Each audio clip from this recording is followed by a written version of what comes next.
ইবলিস নামক একজন জিন, তিনি বলেন বাদশা, আপনি যদি আমাকে অর্ডার করেন তাহলে আপনি যে বসা আছেন বসার থেকে দাঁড়াতে যত সময় লাগবে এইটুকু সময়ের মধ্যে বিলকিস রানী সিংহাসনটা আপনার কাছে হাজির করব। সুবহানাল্লাহ। আছে সুবহানাল্লাহ। বসার থেকে দাঁড়াতে মনে হয় 5 ঘন্টা লাগে না, কত সময়? Order to. তারপর সুলাইমান পয়গম্বর করেন না, দেরি হয়ে যাবে, চিন্তা করেন। তারপর বলে না, দেরি হয়ে যাবে, এটা তো সম্ভব না, তা আগে যদি এসে যায়। এখন চিন্তায় পড়ে গেল, কি করা যায়? এবার আরেকজন দাঁড়িয়েছে,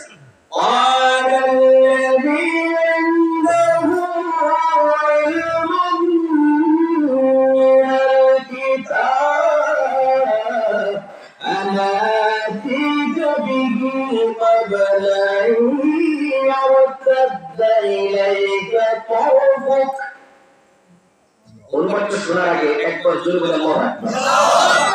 আচ্ছা বলেন তো, জিনের শক্তি বেশি না মানুষের শক্তি বেশি? হ্যাঁ, কেউ কইছে জিন, কেউ কয় মানুষের। হ্যাঁ, মানুষের।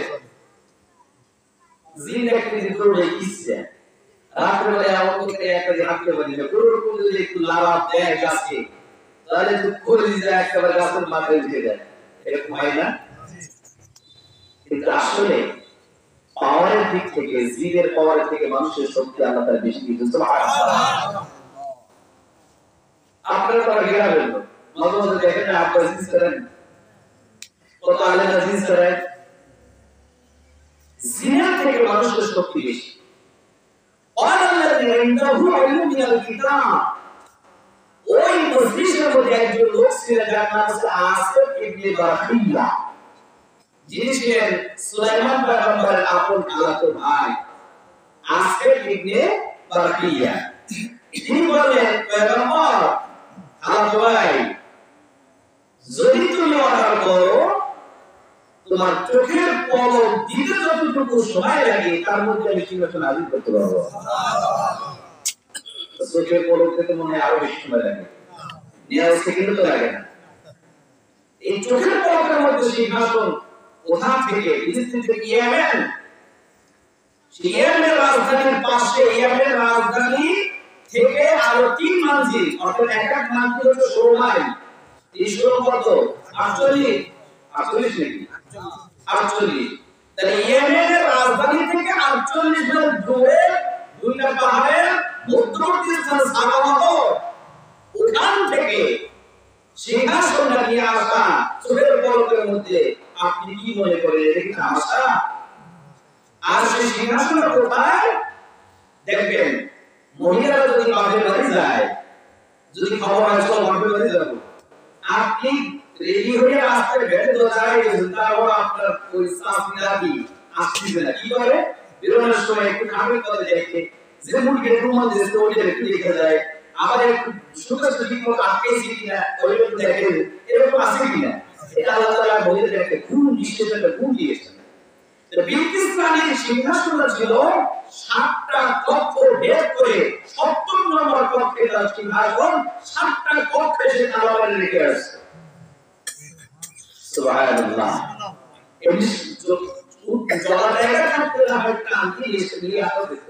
7টা আজ রানী, রাজা, বাদশা, এদের কামরা তো আমাদের মতো এরকম দুই থেকে তালা মারা না, আর এইরকম আগোছালো অবস্থাও না, এটা গোছানো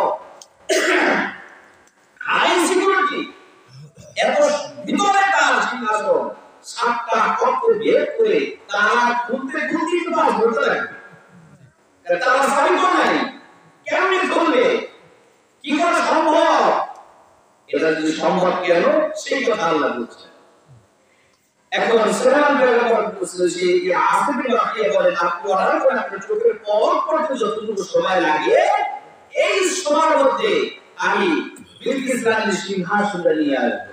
বলে হ্যাঁ, তোমারই আমার পছন্দ হয়েছে। আল্লাযী ইনদাহু ইলমু মিনাল কিতাব, তার মধ্যে কিতাবের জ্ঞান ছিল, ইলম ছিল, কিতাবের ইলম। কিতাবের এলেমটা কি?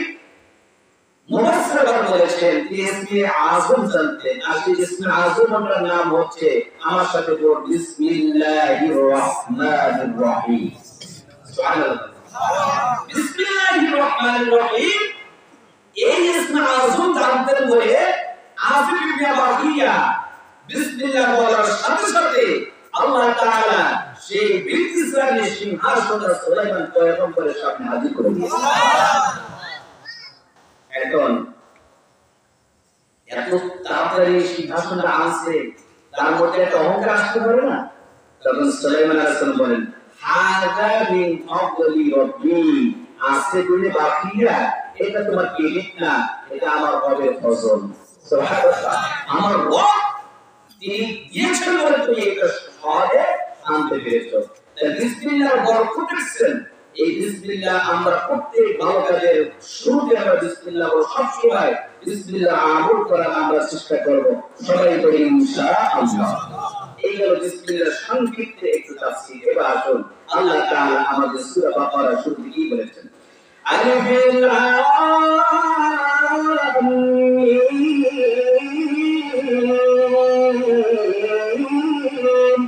সূরাটা তেলাওয়াত করলাম, সূরাটার নাম কি বললাম? বাকারা। বাকারা মানে কি? গাভী। বাকারা মানে কি? গাভী। প্রথম সূরাটা, এটা হচ্ছে কোরআনের দ্বিতীয় নম্বর সূরা। প্রথম সূরাটার নাম হচ্ছে সূরাতুল ফাতিহা। ফাতিহা শব্দের অর্থ হচ্ছে ইন্ট্রোডাকশন, প্রারম্ভিকা, ভূমিকা, সারমর্ম, শুরু কথা, যেভাবে শুরু ইত্যাদি। যেমন আপনারা যা পরীক্ষা দিয়েছেন, পরীক্ষা প্রশ্ন লেখার আগে ছোট্ট একটা ভূমিকা লিখতে হয়। ভূমিকার কাজ কি? ওই প্রশ্নের মধ্যে কি চেয়েছে তার সারসংক্ষেপ ভূমিকায় লেখা লাগে, তাই না? এটা একটা শিরোপরে একটা শুরু। আল্লাহ তাআলা পুরো কোরআনুল কারীমে কি বলেছেন তার সারমর্ম সূরা ফাতিহা।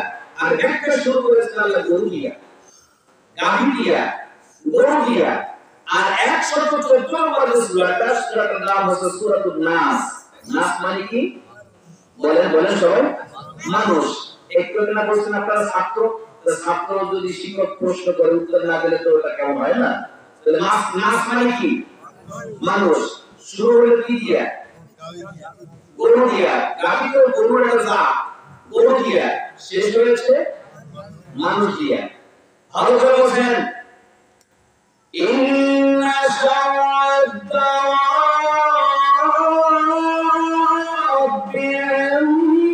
ইনদাল্লাহি সাম্মাল বুকমাল্লাযীনা লা ইয়াকুলুন।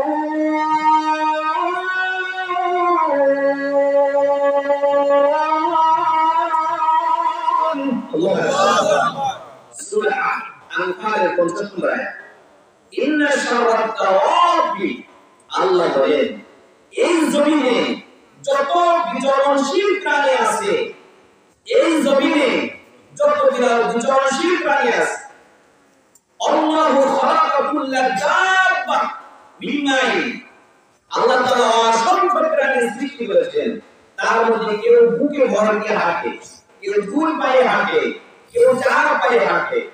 এরপর মাঝে মাঝে আমরা দেখি কিছু কিছু প্রাণী 6 পায়েও আল্লাহ দিয়েছেন। আজাব নাই? এটা হচ্ছে মিরাক্কেল, এটা অলৌকিক, ওটা ভিন্ন কথা। কিন্তু বুকে ভর দিয়ে হাঁটে, দুই পায়ে হাঁটে, চার পায়ে হাঁটে, এইরকম যত বিচরণশীল প্রাণী আছে, আল্লাহ বলেন আমার কাছে, ভালো করে খেয়াল করবেন, আমি আপনাদের সন্তান, আমি আপনাদের ভাই, আপনাদের কষ্ট দেওয়ার জন্য কথাগুলো বলি না। আল্লাহ বলেছেন কিয়ামতের দিন আল্লাহ তাআলা আমাকে প্রশ্ন করবেন, তুমি কি যে কোরআনের কথাগুলো জানতা, এটা কি তোমার মুসলিম মানুষ, তোমার দেশের মানুষ, তোমার আত্মীয়-স্বজন, তোমার গ্রামের মানুষদেরকে এই কথাগুলো কি জানিয়েছো? এটা আল্লাহ আমাকে প্রশ্ন করবেন। ওই দায়ভার থেকে এই কথাগুলো আমাকে বলতে হয়, ঠিক না ভাই?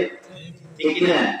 আল্লাহ তাআলা বলেন আমার নিকট এই জমিনে যত বিচরণশীল প্রাণী আছে, সবচেয়ে নিকৃষ্ট প্রাণী আমার নিকট। আল্লাহ বলেন আমার নিকট হচ্ছে ওই প্রাণী যে চোখে দেখে না, যে আপন নাই, যে বধির, ওই প্রাণীটা হচ্ছে আমার কাছে সবচেয়ে নিকৃষ্ট প্রাণী। এবার বলেন তো আপন নাই, বোবা, বধির, এরকম প্রাণী কি আছে বলেন তো? মানুষ। আপনি চলেন মানুষ না আর কোনো প্রাণী নাই? প্রিয় হাজির, রাইট আনসার। আল্লাহর কাছে ওই মানুষটা সবচেয়ে নিকৃষ্ট যে বধির, যারা আকল নাই। কেন বলছেন আকল নাই?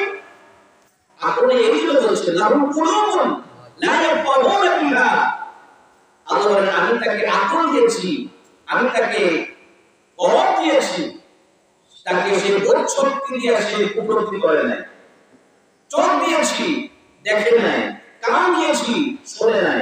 তিনটা জিনিসের কথা বলেছেন: আকল, বোধ শক্তি, ইলহাম, কমন সেন্স।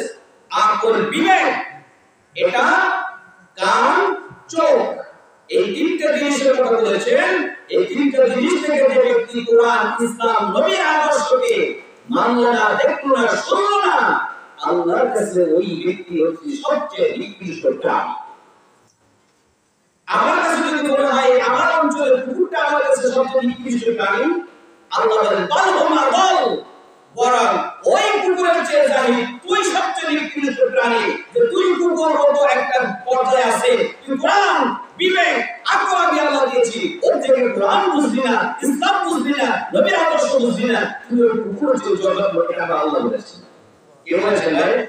সূরা আরাফের 100 নম্বর আয়াত, 9 নম্বর পারা, 13 নম্বর পৃষ্ঠা, 1 2 3 4 নম্বর লাইন আপনারা দেখেন।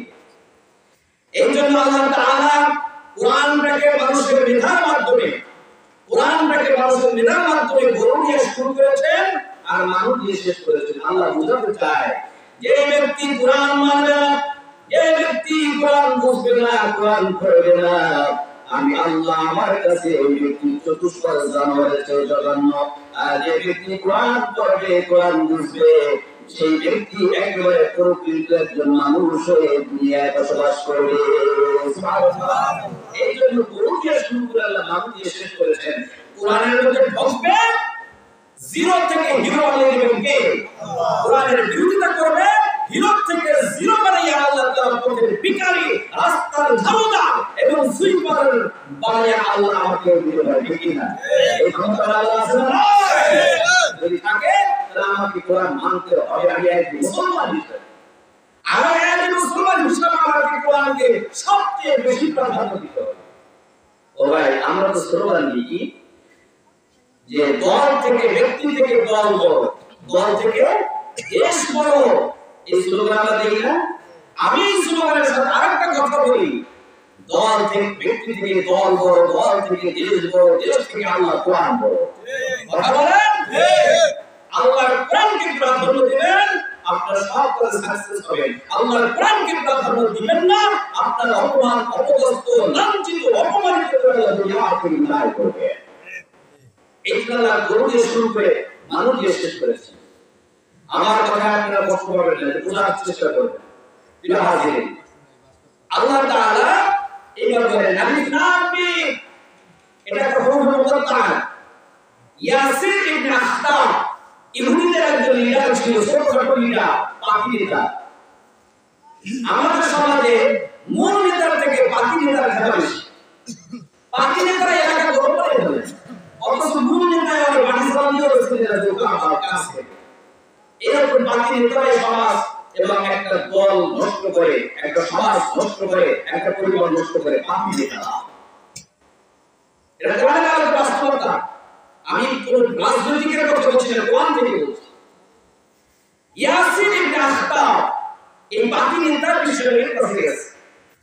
বিশ্বনবী যখন বলছেন আলিফ লাম মিম যালিকাল কিতাব লা রাইবা ফীহি, এই সূরা বাকারা তেলাওয়াত করছেন। ইয়াসির ইবনে আখতাব এই তেলাওয়াত শুনে ওর মাথায় চক্কর দিয়েছে। ব্যাপার কি? এ আবার কোন ভাষা, এ আবার কোন কবিতা? ওর ভাই আবার ছিল বড় লিডার হুয়াই ইবনে আখতাব, তার নাম হুয়াই ইবনে আখতাব। এই হুয়াই ইবনে আখতাব তার কাছে গেছে, ভাই নেতা, বড় তাড়াতাড়ি চলো, দিকে সর্বনাশ হয়ে কি হয়েছে? আর মুহাম্মদ ইবনে আব্দুল্লাহ, আব্দুল্লাহর বেটা মুহাম্মদ, সে তো কিভাবে একটা তেলাওয়াত করছে, আমি তো বুঝতেছি না, তুমি আমার সাথে চলো। ইহুদিদের দল বনিয়া হুয়াই ইবনে আখতাব বিশ্বনবীর কাছে গিয়ে বলে, মুহাম্মদ দেখবেন দুর্বল মানুষের প্রতি, মানুষের, কিছু মানুষের ইটা বেশি ক্ষমতাটা বেশি দেখায় মুহাম্মদ ভাব অন্যরকম ভবিষ্যৎ একটা ধর্মের ভাব মুহাম্মদ কি হয়েছে তুমি কি এটা তেলাওয়াত করেছো আলিফ লাম মিম যালিকাল কিতাব লা রাইবা ফিহি তেলাওয়াত করেছো হ্যাঁ তেলাওয়াত করেছি কোথায় পেয়েছো আমার আল্লাহ তাআলা নাযিল করেছে আচ্ছা মানে গুরুত্ব নেই আচ্ছা ওখান থেকে বেরিয়ে মুহাম্মদ সাল্লাল্লাহু আলাইহি ওয়াসাল্লাম অনুসারীদেরকে বলে আফসোস লাগে তোমাদের জন্য কত বড় পণ্ডিত তোমরা এমন একজন ব্যক্তির অনুসরণ করো যা আয়ুকাল মাত্র 71 বছর কয় বছর 71 বছর কেমনে আলিফে 1 লামে 30 মিমে 40 মোট কত হলো 71 না আলিফে 1 লামে 30 আর মিমে 40 40 30 70 71 আলিফ লাম মিম মানে একটা করতেছে মুফাসসিরে কুরাই মুফাসসিরে কুরআন না মুফাসসিরে কুরাই তাই এমন একজন ব্যক্তির তোমরা অনুসরণ করছো যার আয়ুকাল মাত্র 71 বছর 71 বছর পর তার কোনো অস্তিত্ব থাকবে না জোরে বলে আলহামদুলিল্লাহ বলেন মুহাম্মদ সাল্লাল্লাহু আলাইহি ওয়াসাল্লাম অস্তিত্ব আছে না গেছে আছে আল্লাহু আকবার পৃথিবীর এমন কোন নেতা নাই যার অস্তিত্ব মরার পরে তার অস্তিত্ব বিলীন হয়ে যায় তার অস্তিত্ব খুঁজে পাওয়া যায় না এমন কি জাতীয় নেতা হইল তার মরা দিবসেও আমাদের তো প্রজাতন্ত্র দিবস হয় ভুল দেওয়ার মতো পাওয়া যায় না এইগুলো আমাদের দেশে আমাদের পৃথিবীর বর্তমান এবং অতীতের নেতাদের অবস্থা কিন্তু বিশ্বের এমন একজন নেতা কিয়ামত পর্যন্ত এই নেতার অস্তিত্ব বিলীন হবে না সুবহানাল্লাহ এখন বলে তাই না এবার আবার কি বলে মুহাম্মদ সাল্লাল্লাহু আলাইহি ওয়াসাল্লাম আবার গেছে মুহাম্মদ এই রকম কি বিক্ষিপ্ত অক্ষর আর কোনো অক্ষর আছে মানে আছে তো কি আলিফ লাম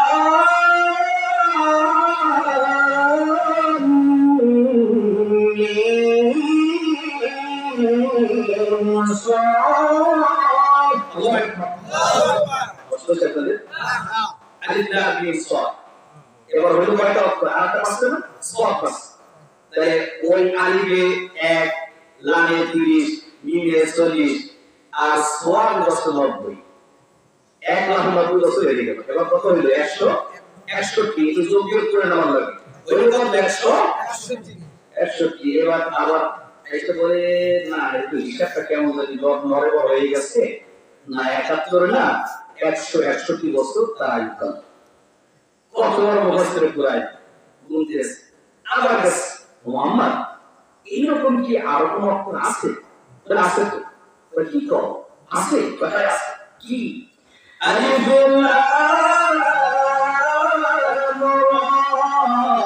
আগে নাম এসিউস আলিফ লাম রা হিসাব তো নিচে না কেন তাই আলিফে 1 লামে 30 আর রা হচ্ছে 200 কত হইল 231 আগে ছিল 161 এবার বললো কত 231 না মিলছে না এবার এই করে না ও মুহাম্মদের অনুসারীরা এক হিসাব আমার একটু গোলমাল হয়ে গেছে 231 আচ্ছা ঠিক আছে আবার মুহাম্মদ এরকম কি আরো আছে নাকি বলে আছে কি বিপদ আরো হয় কি সূরা ইব্রাহিমের শুরু সূরা রাদের শুরু আলিফ লাম মিম রা সূরা ইব্রাহিমের শুরু আলিফ লাম মিম সূরা রাদ আলিফ 1 লামে এটা বুঝে গেছে মিমে আর ওয়াই না ওয়াই 290 এবারে তো 271 বলে না মানে এইরকম হিসাব দিয়ে দেখেন 7 বছর 30 বছর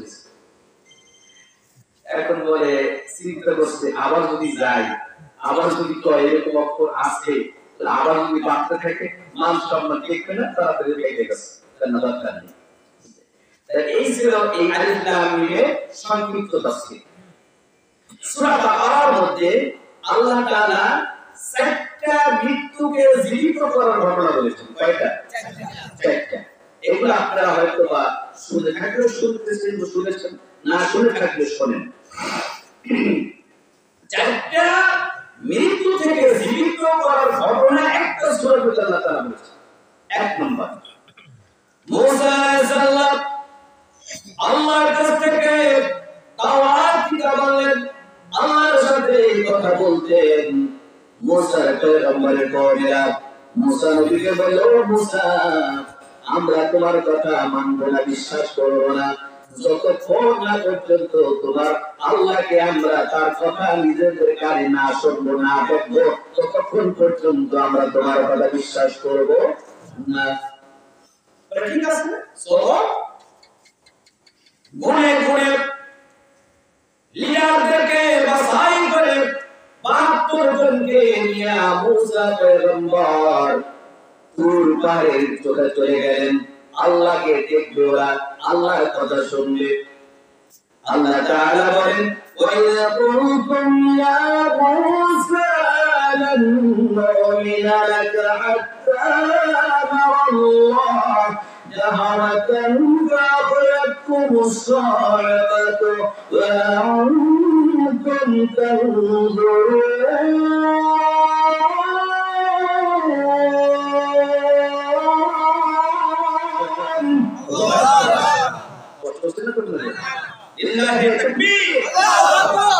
এই দিক থেকে আওয়াজ কম হয়, এই ডান দিক থেকে। এইদিকে মনে হয় যুবকরা বেশি, এই জন্য আওয়াজ কম হয়। এই যে একটা কথা বলি, পাগল ওর একটু ইচ্ছা ছিল, ও একটু আমার পাশে বসে নষ্ট, এই জন্য ওর পাশে বসাইছে। আমার এক ভাই একটা মাধ্যমিক সময় কি আমি ওর ইংলিশ সময় 100 টাকা বসিয়ে দিয়েছিলাম, সেই টাকাটা রেখে দিয়েছে, সেই টাকাটা মাহফিজ সাদা দিয়েছে। আল্লাহ ওর যে শারীরিক যে সমস্যা আছে আল্লাহ তাআলা সুস্থ দান করে দিবেন, আমিন। ওই রকম দুনিয়া মুসা আলাইহিস সালাম হাত্তা আল্লাহ মুসা ঈমান আনবো না যতক্ষণ পর্যন্ত তোমার আল্লাহ না দেখো, তার কথা না শুনবো। মুসা নিয়ে গেছে আল্লাহ, এখন কথা শুনছিস, কথা শোনার পর বনী ইসরাঈলের সাথে একটু ঠাট্টা এবং একটু বেশি প্রশ্ন করছে। তা বলে না কথা শোনার না দেখবো, আল্লাহর দেখা কি এত সোজা? আচ্ছা, এই কথার একটা কথা মনে আছে, কিন্তু বলে থাকে যে আব্দুল কাদের জিলানী ইমাম আবু হানিফা রাহিমাহুল্লাহ বয়স্ক বাজান আল্লাহর স্বপ্ন দেখছে, আর 140 বছর একটানা ইশার উযু দিয়া ফজরের নামাজ পড়ছে। এরকম কিছু ওয়াজ আপনারা শুনছেন না আমাদের মতো আলেমদের মুখে? অনেকে শুনে থাকবেন। এই যে কিছু কিছু কথা আমরা বলি, বিশ্বাস করুন এগুলো সম্পূর্ণ বানোয়াট কিসসা কাহিনী ছাড়া আর কিছু না। এই ব্যাখ্যা দিব না, ব্যাখ্যা দিতে গেলে অন্য সময় লাগবে, অনেক সময় লাগবে, আগে দিয়ে আসি। আল্লাহকে দেখা ঠিক কি করে? তবে আল্লাহ সূরাতে কিন্তু ইবলিস শয়তান আসতে পারে, কিন্তু বিশ্বনবী সূরাতে ইবলিস শয়তান বলতে পারে না। সুবহানাল্লাহ। এখন আমরা আল্লাহকে দেখবো, আল্লাহকে দেখা কি এত সোজা? তখন আল্লাহ তাআলা একটা বিকট আওয়াজ দিচ্ছে, ওই আওয়াজ শুনে ওই সব করে পড়ে গেছে। আর মুসা আলাইহিস সালাম আল্লাহরে কয়, আল্লাহ কামটা কোথায়? আল্লাহ তোমার লাগে কথা কয়, তুমি দেখা দেবা না দেবা না, কিন্তু মাসুল যে আমি কবে কাছে জবাব দেব, আমার তো ধর্মে সবাই কষ্ট। আল্লাহ তুমি কি করছো তাতে যেটা বানাইবো। ثم بعثناكم من بعد موتكم لعلكم تشكرون। আল্লাহ তাদেরকে মৃত্যু পরে আবার জীবিত করে দিলেন। সুবহানাল্লাহ। আল্লাহর এই ক্ষমতা মনে নাই? আছে। ওই সময় তো এখন নাই? আছে। এখন আছে? আছে। ক্ষমতা কি হইছে আল্লাহ? মানে আমার ক্ষমতা আছে। আল্লাহর ক্ষমতা আমাকে ক্ষমতা দিয়ে গেছে। আল্লাহ মাফ করো আমাকে। এইগুলো একটা। দুই নম্বর, মুসা আলাইহিস সালামের ওই বনী ইসরাঈলের একটা লোক ছিল, যার মেয়ে ছিল একটা, কোন সন্তান ছিল না। এখন ছেলে সন্তান যদি না থাকে তাহলে ওই সম্পত্তির ওয়ারিশ হয় কারা? ভাই গোরা। ভাই ছিল একটা, আমার ওই ভাই বোনটা উস্তাদকে বলি একটু কেয়ার করতো, লাইক করতো, ভালোবাসতো। চিন্তা করছে চাচা তাড়াতাড়ি মরে সম্পত্তি একটু তাড়াতাড়ি হবে, আর চাচার মায়ের তাড়াতাড়ি বলে দিল। এই লোক সামলাইতে না পেরে চাচারে কুল্লু খালাস করে বলেছে, মাসটা তো মাস। মারার পর আরেকবার দরজার সামনে রাস্তা রেখেছে। বলেন তো এইরকম রাজনীতিও আমাদের পৃথিবীতে আছে না নাই? বিশ্বাস করুন, এই পৃথিবীর বুকে যত জালেম আছে সব জালেমরা রাজনীতি শিখছে এই সমস্ত ফিরাউন, নমরুদ, আবু জেহেলের কাছ থেকে। কথা বলেন রাজনীতিটা কি মাসেও আরেকবার দরজার সামনে রেখেছি, যাতে ওই বাড়ির মানুষের কত সস্তা পাওয়া যায়। অন্যায় করে আমি অন্যায় করে আরেকবারের উপর চাপাই দিই। এরকম আল্লাহর ওলি আমাদের সমাজে আছে না নাই? নিজের অপরাধটাকে আরেকজনের উপরে কিভাবে চাপানো যায়, আরেকটা পরিবারকে, আরেকটা সমাজকে, আরেকটা গোষ্ঠীকে কিভাবে হেয় করা যায়, এই পরিকল্পনা আমাদের মধ্যে আছে। অথচ আল্লাহ তাআলা আমাদেরকে বলেছেন সূরা ফুরকানের 10 নম্বর আয়াত আল্লাহ তাআলা বলেছেন, আমাদের ইমাম সাহেব হুজুর অত্যন্ত গুরুত্বপূর্ণ আলোচনা শুরু করেছেন, কিন্তু তার সময় তো আমরা দিতে পারি নাই। দিতে পারলে আমরা আরো সুন্দর আলোচনা তার কাছ থেকে শুনতে পারতাম। তিনি বলেছেন আল্লাহ তাআলা আমাদেরকে যে ইয়া আইয়ুহাল্লাযীনা আমানু লা ইয়াসখার কওমুম মিন কওমিন আসা আন ইয়াকুনু খায়রাম মিনহুম ওয়া লা নিসাউম মিন নিসাইন আসা আন ইয়াকুনু খায়রাম মিনহুন্না। তোমরা একটা কওম আরেকটা কওমকে হেয় করো না, হেয় করে তাদেরকে গালাগালি দিও না। ও নারী, আল্লাহ বলছে ও নিসা, তোমরাও দেখবেন যদি 3-4 ভাই 5 ভাই থাকে, 5 ভাই 5টা বউ এক জায়গা হইলে এক বউ কয় তোর আব্বার বংশ ছিয়া, আমার আব্বার বংশটা ভালো আছে না? এরকম আমরা অমুক গোষ্ঠী সৈয়দ চৌধুরী এরা সেটা আমাদের বংশ উচ্চর, ওদের বংশ নিল। এই যে বংশ গরিমা এইগুলা আল্লাহ তাআলা এইগুলা করতে নিষেধ করেছেন। আল্লাহ নিজে নিষেধ করেছেন কে? আপনি মানবেন না, আপনি আল্লাহ একটা ওয়ার্ডারকে একবারে সরাসরি অস্বীকার করলেন। কথা বুঝতে পারছেন? আল্লাহ বলছেন ইয়া আইয়ুহাল্লাযীনা আমানু লা ইয়াসখার কওমুম মিন কওমিন আসা আন ইয়াকুনু খায়রাম মিনহুম। হতে পারে তুমি যে বংশটাকে ছোট দেখছো ওই বংশটার মানুষ আল্লাহর কাছে তোমার উত্তম হতে পারে। সুবহানাল্লাহ। তুমি কাকে ছোট করে দেখছো, তুমি ব্যাপারটা কি? তোমার এত কিছু অহংকার, তোমার বিষয় তো অত্যন্ত দেখাচ্ছ। তুমি কি জানো অত্যন্ত দেখিয়ে চলে কি শয়তান 6 লক্ষ বছরের আগে একবার ফিনিশ করে দিয়েছে। অত্যন্ত দেখিয়ে চলে ফিরাউন আল্লাহ তাআলা বাড়িতে জমিয়ে তাকে জীবনান্ত ধ্বংস করে দিয়েছে। অত্যন্ত দেখিয়েছে নমরুদ, আল্লাহ নাগের মধ্যে মশা ঢুকাইয়া অজরের মধ্যে শিক্ষা দিয়েছে। সেই পানি, সেই মশা এখন আর নাই। আছে আছে আছে মশা আছে। এখন কি হয়ে গেছে? ডেঙ্গু। কামড় দিলে হয় পঙ্গু। শুধু পঙ্গু না, একটা মশা কেমন ক্ষমতা, একটা শরীর থেকে কয়েক কেজি রক্ত দিতে পারে। কয়েক কেজি, 1 ফোঁটা রক্ত নেই। একটা ডেঙ্গু মশার শরীরে সুদ মশাকে কামড় দিলে মানুষের শরীরে 7-8 লিটার রক্তের লেবে একবার সূর্যের ফোঁটা চলে যায়। তার হায়াত কাছে জীবন চলে শেষ হয়ে যায়। তাকে লাইফ সাপোর্ট দেওয়া লাগে। এমন কি ক্ষমতা আছে?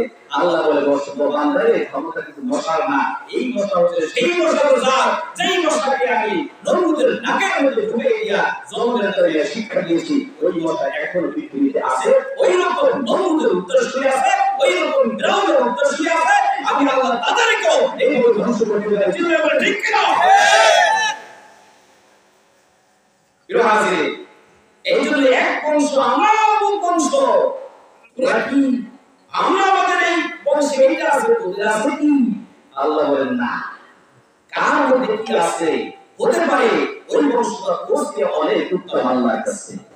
আল্লাহর কাছে উত্তম হওয়া এটা 4টা খালি ব্যাপার না। দুনিয়ার মানুষের কাছে উত্তম হওয়া এটা সামান্য ব্যাপার। টাকা পয়সা ক্ষমতা থাকলে মানুষের কাছে উত্তম হওয়া যায়, কিন্তু আল্লাহর কাছে উত্তম হতে গেলে অন্তরের মধ্যে ঈমান আর তাকওয়া থাকা লাগবে। এত সোজা না, এত সোজা না। কষ্ট হচ্ছেন? কষ্ট হচ্ছেন? কথা চলবে না কামবো? এবার দেখেন মাসে আরেকবারের সামনে লেগিস এখন ওই বাড়ির আসলে দরজা খুলে রেখে দিলাস। হায় হায় কি অবস্থা! বিশাল একটা এসাবের মতো চলে যাও। মুসার কাছে চলে গেল। মুসা, এই সমস্যার মধ্যে পড়েছি, সলিউশন দাও, সমাধান দাও। মুসা আলাইহিস সালাম তো সমাধান, নবীরা নিজের ইচ্ছা মতো করে সমাধান দেন, আসমান থেকে ফয়সালা না হয়। ঠিক না? ঠিক। আমার আল্লাহ তাআলা মুসাকে বলেন, ক্বালা মুসা লিকাওমিহি ইন্নাল্লাহ ইয়ামুরুকুম আন তাযবাহু বাকারা ক্বালু আতাত্তাখিযুনা হুজুওয়া قال أعوذ بالله أن أكون من الجاهلين.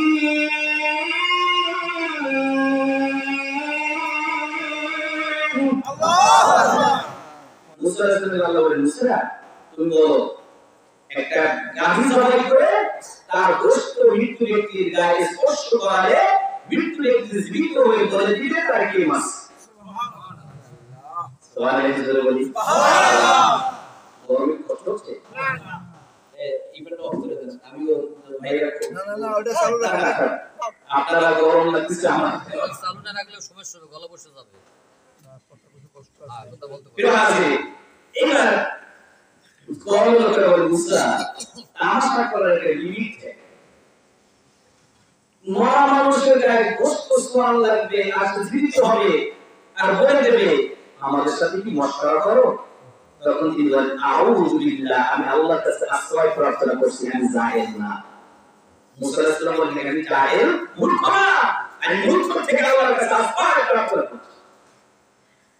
একটা সিম্পল আল্লাহ বলছে ওরা যেকোনো একটা কাজ জবাই করলে কিন্তু হয়ে যেত। এইবার একটু কিছু তারা কি করতে গেছে, ওর কিছু রাখে বলে তাহলে মুসা আল্লাহর কাছে শোনো গাবিটা কেমন হবে, কোন রঙের হবে। এইবার ওরা যখন পেয়েছে আল্লাহ এই কথা শুরু করছে, গাবিটা হবে হলুদ বর্ণের, না দোষ না বিবাহিত, অর্থাৎ বাচ্চা নিয়েছে এরকম না, আবার একেবারে ছোট না, চেহারা হবে সুন্দর না, অনুকরণের গাবি। এটা সহজ কথা। তবে কেন সমস্ত পিতারা খেয়াল করুন, এই গাভীটা ছিল একটা এতিম বাচ্চার গাভী। সুবহানাল্লাহ। যার বাপ ছিল একজন অনেস্ট সৎ ব্যক্তি, জীবনে কোনদিন অসৎভাবে সম্পদ আয় করে নাই, অসৎভাবে কোনদিন সম্পদ আয় করে নাই, সৎ ব্যক্তি ছিল। আমাদের সমাজে আমরা অসৎভাবে অবৈধভাবে সম্পদের পাহাড় করে রেখে যাই। অনেক বাপ সন্তানের জন্য সম্পদ রেখে যায়, কিন্তু বাপ মরার পর সন্তানেরা ঠিক মতো দাপন করে না। কথা বলে আসলে নেই, কত অবৈধভাবে সম্পদের পাহাড় করে গেছে। ওই এতিম বাচ্চার বাপ ছিল সৎ ব্যক্তি, অসৎভাবে জীবনের কোনদিন সম্পদ আয় করে নাই, আর সন্তানের জন্য অসৎ অবৈধ কোনো সম্পদ রেখে যায় নাই। মাত্র একটা গাভী ছাড়া সন্তানের জন্য আর কিছু রেখে দেয় নাই। আল্লাহ তাআলা ফেরেশতা কইছিলেন তাড়াতাড়ি যা, যাই ওই তিন বছরের বলবি যে গাভীর দাম কত, দরদারি করবি। দেখেন বাজারে যদি যা, বাজারে গিয়ে আপনি যদি একটা গরু কিনতে চান, কিছু আছে না?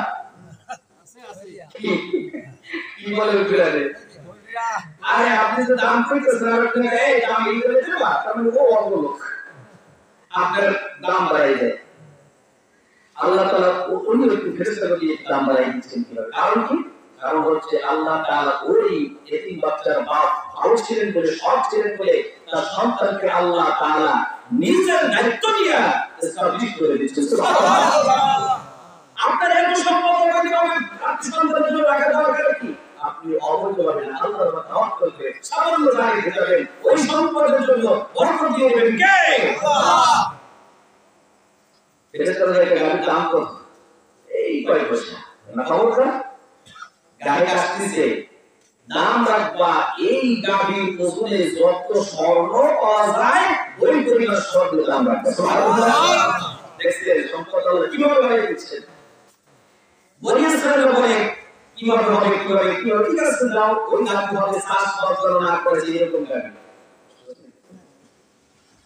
আচ্ছা এবার যে কইছে গাভী পাইছে অনেক চেষ্টা করে ওই বাচ্চাটাকে আল্লাহ নিয়ে গেছে গাভীটা ওইভাবে দাম দিয়ে নিয়ে আসে গাভী জবাই করা হলো তিনটা অংশ হতে পারে দুটা লেজ অথবা সামনের রানের গোশ এই তিনটা জিনিস আবার খাইতে মজা সামনের রানের গোশ কিন্তু পিছনের রানের গোশ কি মজা বেশি আমরা হুজুর তো আমরা ওগুলো ভালো বুঝি মাস্টার ভাই খাইতে গেছে ও টেস্ট বুঝে গেছে যেটা খাইতে আবার আলাদা মজা লেজটা কিন্তু খুব মজা আগে তো খাইতে ওই দাদু দাদু যারা আসলে মুরব্বীরা বুড়ি ধরে খালে দাঁড়াইতেন পাওয়ার মধ্যে দিয়ে দিতেন আমার আব্বা ছোটবেলা দেখছি এইবারে দাদু তো এই নুরু তুলে গরুর মাথাটা লইয়েছে আব্বা গরু জমিতে মাথাটা লইয়েছে এরকম আগে ছিল এখন বাকেও পাওয়া যায় না সুবহানাল্লাহ বলেন না সুবহানাল্লাহ আবার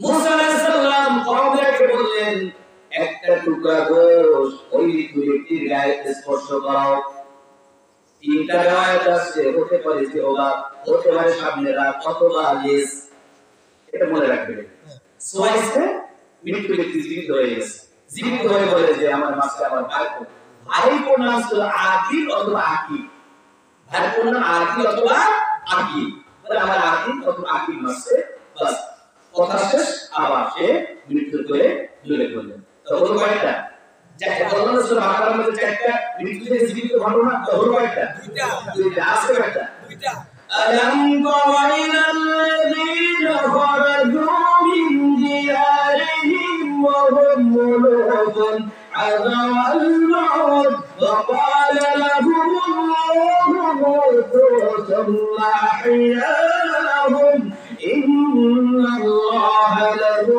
ফাদলিন আলান নাস ولكن أكثر الناس لا يشكرون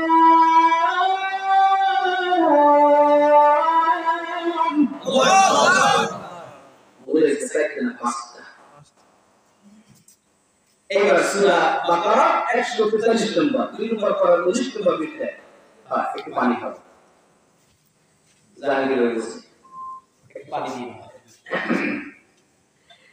এইখানে বনি ইসরায়েলের লোকের ওই এলাকায় শুরু হয়েছে পেলেগ্রো শুরু হয়েছে ভয়ে কিছু কিছু মানুষ হাজার হাজার মানুষ এলাকা ছেড়ে একটা পাহাড়ের পাদদেশে আশ্রয় নিয়েছে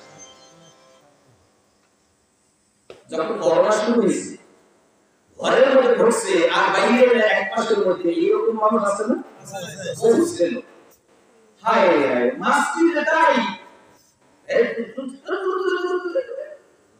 আফসোস লাগে আমি পারি নাই আমার মসজিদে করোনার সময় মাত্র 5 জনে তারাবি পড়ছে কি যে বেশি ব্যথায় ব্যতীত হয়েছে ঘুরে বেড়াইছে আমার করোনা হয়েছিল কিন্তু যার হয়েছে সে বুঝে আয়াতটাকে মরে বাঁচবো আয়াতটাকে মরে যাবো এই সব তাহলে ভালো এখন এই পেরেক রোগের ভয়ে হাজার হাজার মানুষ পাহাড়ের পাদদেশে অবস্থান নিয়েছে আল্লাহ তাআলা বলেন এই মৃত্যু হাজার মওত সব প্রকারের মারুতি আচ্ছা যে রোগের ভয় পালাইল বিনা রোগে আল্লাহ তাআলা যদি মারি চিন্তা করেন শিক্ষা এগুলো কোরআন শিক্ষা ওরা ভয়ে পালাইছে পেলেক রোগ কিন্তু পেলেক রোগের একটাই মরে না মরছে এমনি তা আল্লাহ যদি মৃত্যু দেন রোগও দিতে পারেন সুস্থ অবস্থায়ও দিতে পারেন এই যে আমাদের কাকু সাবুল চেয়ারম্যান স্যারের কথা বললেন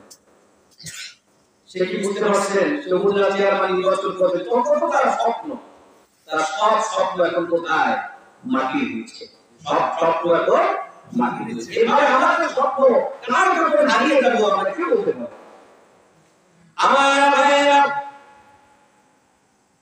এরপর সব পাহাড়ের পাদদেশে হয়ে গেল কয়েকশো বছর পর আল্লাহ তাআলা ওই এলাকায় একজন নবী পাঠিয়েছিলেন তার নাম হিজকিল আলাইহিস সালাম এগুলো মনে রাখার চেষ্টা করি। স্কিল কি নাম?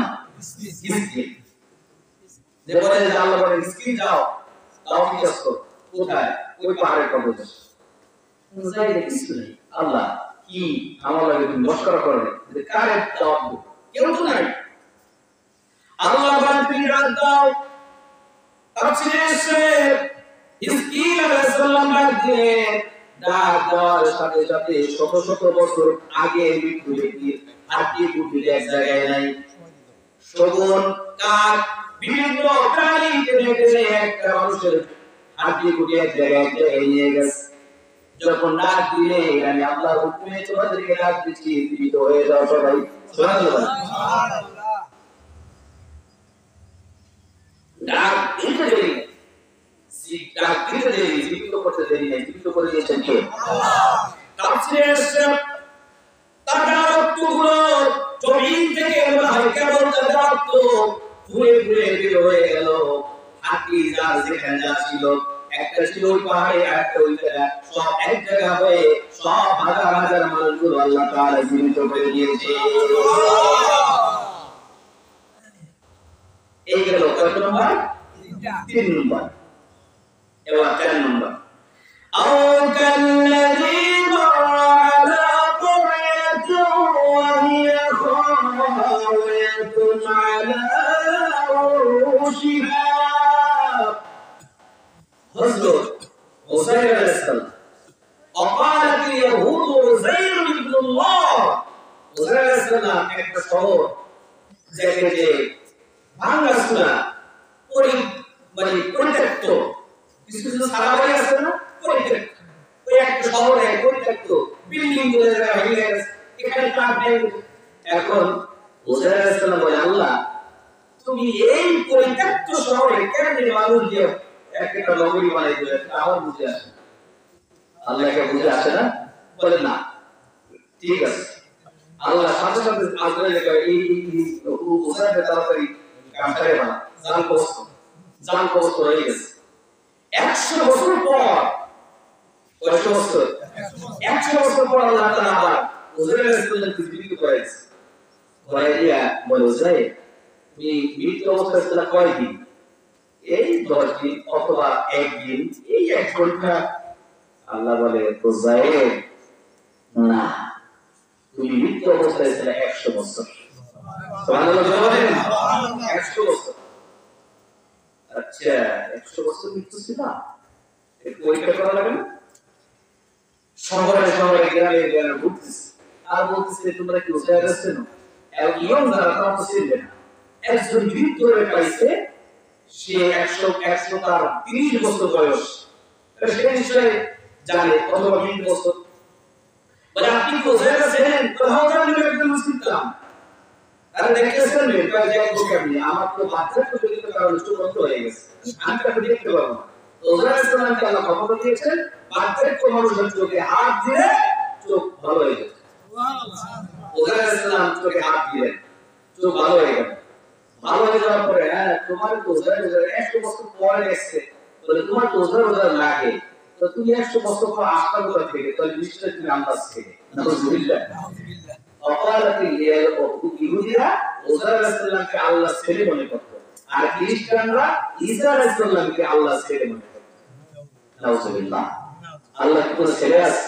লাম ইয়ালিদ ওয়া লাম ইউলাদ ওয়া লাম ইয়াকুল লাহু কুফুয়ান আহাদ। তিনি কারো থেকে জন্মগ্রহণ করেন নাই, কাউকে জন্ম দেন নাই। এখন উজাইর আলাইহিস সালাম বলতে বুঝছি তোমার কাম সারা, তুমি শিরকের মধ্যে চলে গেছে। এই গেল একটা। আর আছে কথা একটা। وَإِذْ قَالَ إِبْرَاهِيمُ رَبِّ أَرِنِي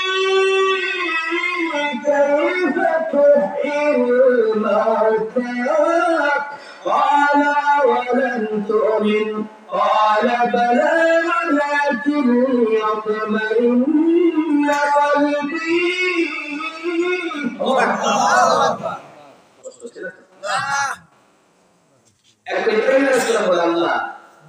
তুমি মৃত্যু থেকে মানুষকে আবার জীবিত বানাবা কেমনি? আল্লাহ কয় কেন বিশ্বাস হয় না? বিশ্বাস তো হয়, দেখতে পারতাম মুসা আলাইহিস সালাম আল্লাহর একবার বললেন, আল্লাহ তুমি না ঘুমাই পাও কেন? আল্লাহকে কি বিশ্বাস হয় না? কেন বিশ্বাস হয়, তাও একটু কেমন জানি একটু যদি বুঝতে পারতাম। আল্লাহ বলেন ঠিক আছে, এক গ্লাস পানি নিয়ে দাও। এক গ্লাস পানি হাতে কাছে গ্লাস, মানে 1 ঘন্টা হয়ে গেছে। আল্লাহ কি দাও? 2 ঘন্টা হয়ে গেছে, 3 ঘন্টা হয়ে গেছে, 4 ঘন্টা হয়ে গেছে। আল্লাহ কি দাও? এখন 3-4 ঘন্টা দাঁড়িয়ে থাকলে শরীর কি ক্লান্ত হয় না শ্রান্ত হয়?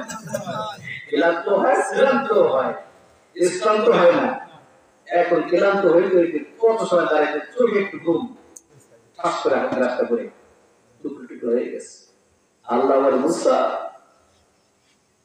একটা গিলাসের দায়িত্ব নিতে তুমি পারো না, আর তো রব তাম জাহানটার দায়িত্ব নিয়ে বসে আছে। তোমার এক সামান্য ঘুমে একটা গ্লাস ভেঙে টুকরো টুকরো হয়ে গেছে, আর তো রব যদি ঘুমায় তাম পৃথিবী টুকরো টুকরো হয়ে যাবে। আল্লাহু আকবার।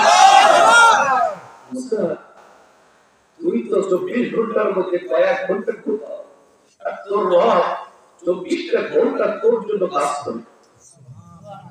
আল্লাহর বান্দা ঘোরাফেরা চিন্তা করেন, আপনি 24 ঘন্টার মধ্যে মিনিমাম 8 ঘন্টা ঘুমান, অন্যান্য কাজ করেন, আর আল্লাহ আপনার রব 24 ঘন্টা আপনাকে নিয়ে চিন্তা করেন। আল্লাহু আকবার। আপনি তো রবের জন্য কয়েক ঘন্টা চিন্তা করেন, আপনি আপনার রবের জন্য কয়েক ঘন্টা ব্যয় করেন, আপনি আপনার রবের কয়েক ঘন্টা পর হুকুম মানে চিন্তা করে দেখেন তো। অথচ আপনার রব আপনাকে 24 ঘন্টা আপনাকে নিয়ে চিন্তা করে, আপনি কি খাবেন, কোথায় যাবেন, কি করবেন, কিভাবে চলবেন, এই চিন্তা করেন কে? আল্লাহ। বলেন কে? আল্লাহ। আল্লাহ তাআলা বলেন, এটা যদি আপনি বিরোধিতা করেন, কিয়ামতের দিন বলে আল্লাহ যদি জাহান্নামে নেয়, তাহলে এই রেসপন্সিবিলিটি এর দায়ভার কে নেবে? আল্লাহ তো বলে দিয়েছে বান্দা, আমি কন্ট্রোল এটা করি, আপনি এটা করতে আদেশ করেছি, তুমি এটা করবি, এটা নিষেধ করছি, এটা ছেড়ে দিবি। আপনি সমান তারে যাই সবাই করলেন, এরপর যদি আপনার উপর বিপদ আসে, তারপরে অনেকে আল্লাহর উপর দোষ চাপায়।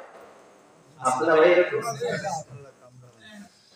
ইব্রাহিম আলাইহিস সালাম বলেন, আল্লাহ তুমি কেমনে করবা? আল্লাহকে বিশ্বাস হয় না, বিশ্বাস পায় তো দেখতে বলে চায়। একটা বাকি না, জবাই করো, গোশতগুলো মিলাও, 4টা পাহাড়ে রাখো, মাথাগুলো হাতে রাখো, ডাক দাও। ডাক দিলেন 4টা পাহাড়ের গোশ, একসাথে 4টা পাখির গোশ একসাথে মিলালে কবুতর, কাক, ময়ূর আর একটা মুরগি বা মোরগ, এরকম একটা কথা আছে। 4টা প্রাণী, 4টা পাখি মিলালো, গোশ হিসেবে এক জায়গা হলো না, আলাদা আলাদা হয়ে গেল। 4টা পাখি প্রাণীর গোশ তো মিক্স হয়ে গেল। এখন 4টা পাহাড়ে রাখলো, ওই পাহাড়ের মধ্যে কোন পাখির গোশ আছে ডাক দিচ্ছে, বিভিন্ন পাহাড় থেকে পাখিগুলা সব গোশগুলো একত্রিত হয়ে, পাখগুলো একত্রিত হয়ে, পাখাগুলো একত্রিত হয়ে লাফাতে লাফাতে মাথা ছাড়িয়ে এসে ইব্রাহিমের কাছে এসে ধরলো। ইব্রাহিম আলাইহিস সালাম মাথাটা ধরলেন, জীবিত হয়ে পাখির উড়ে চলে গেছে। এই 5টা মৃত্যু থেকে জীবিত করার ঘটনা আল্লাহ তাআলা সূরা বাকারার মধ্যে আমাদেরকে জানিয়ে দিলেন। এই হলো বাকারার সংক্ষিপ্ত কিছু কথা। এবার আসুন মূল আলোচনা করতে। যালিকাল কিতাব, এটা এমন একটা কিতাব লা রাইবা, কি কোনো সন্দেহ আছে নাকি? কোনো সন্দেহ আছে? ওয়া মা তাতানাজ্জালাত বিহি শায়াতিন ওয়া মা ينبغي لهم وما يستطيعون إنهم عن السمع لمعزولون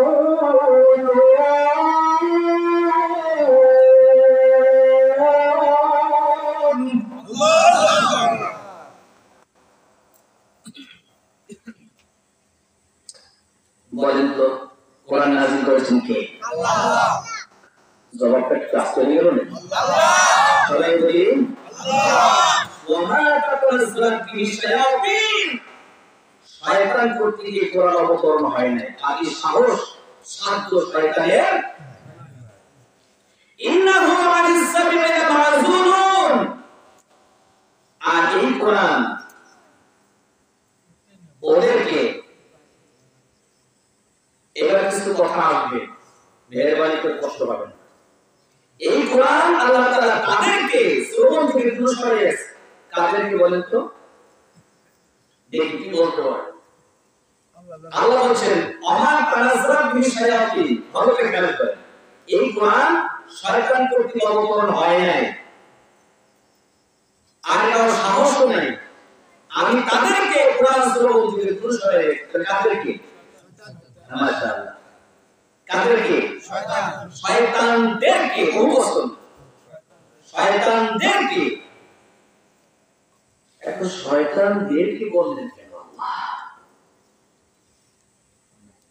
আমি আপনাদের একটু প্রশ্ন করছি, আর উত্তর আমি আল্লাহ কোরআন থেকে দিয়েছিলাম। তাদের কি? তাহলে শয়তান কয় প্রকার বলতে পারেন? কি কি? মানুষ আর শয়তান। মিনাল জিন্নাতি ওয়ান নাস, মিনাল জিন্নাতি ওয়ান নাস। মাওলানা একটা পাশে একটা বড় ভালো আছে। তাহলে কয় প্রকার? মানুষ, শয়তান, জিন, শয়তান।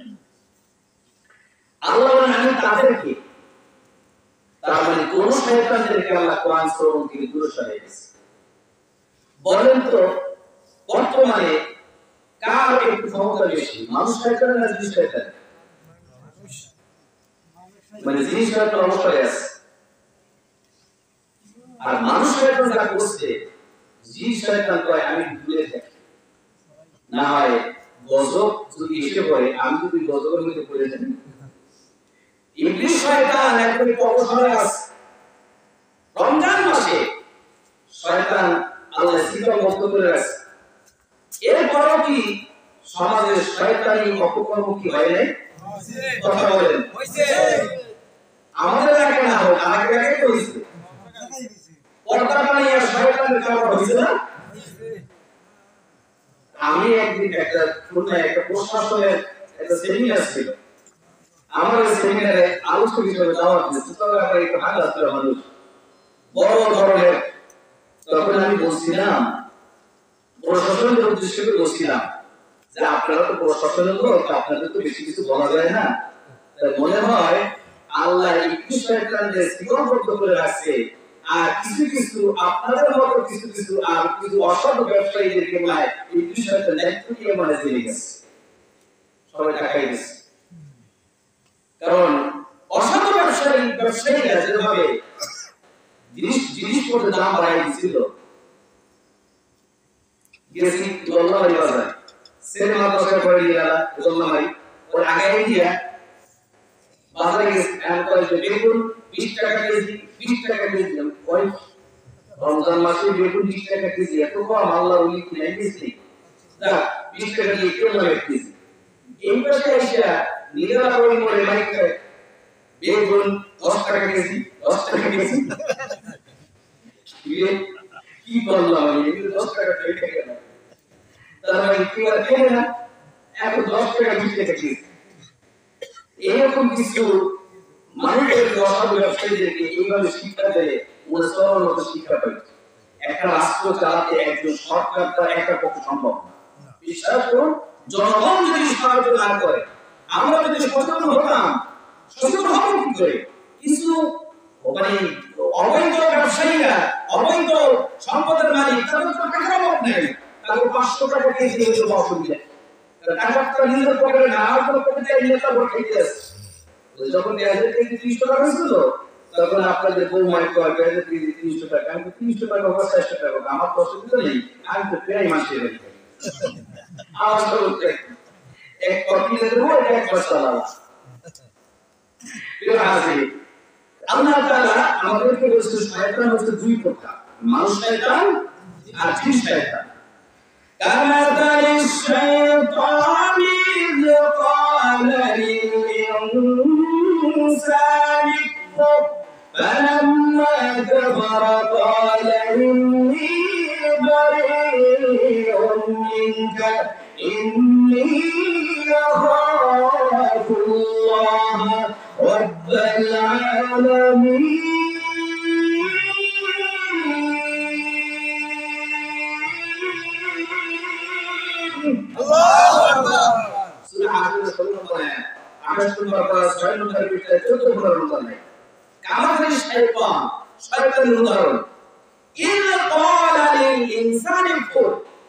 যখন সে মানুষকে বলে তোমরা কুফরি কর, মানুষ যখন কুফরি করা শুরু করে তখন শয়তান করে, আল্লাহ বলতে কোরআনে, শয়তান আস্তে ওদের থেকে দূরে সরে যায়, দূরে সরে গিয়ে বলে ইন্নী নিশ্চয় আমি আল্লাহ রাব্বুল আলামিন, আল্লাহর ভয় করি।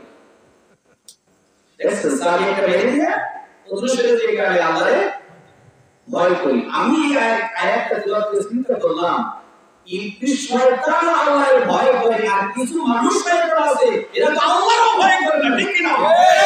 এরকম কিছু মানুষ শয়তান আছে না?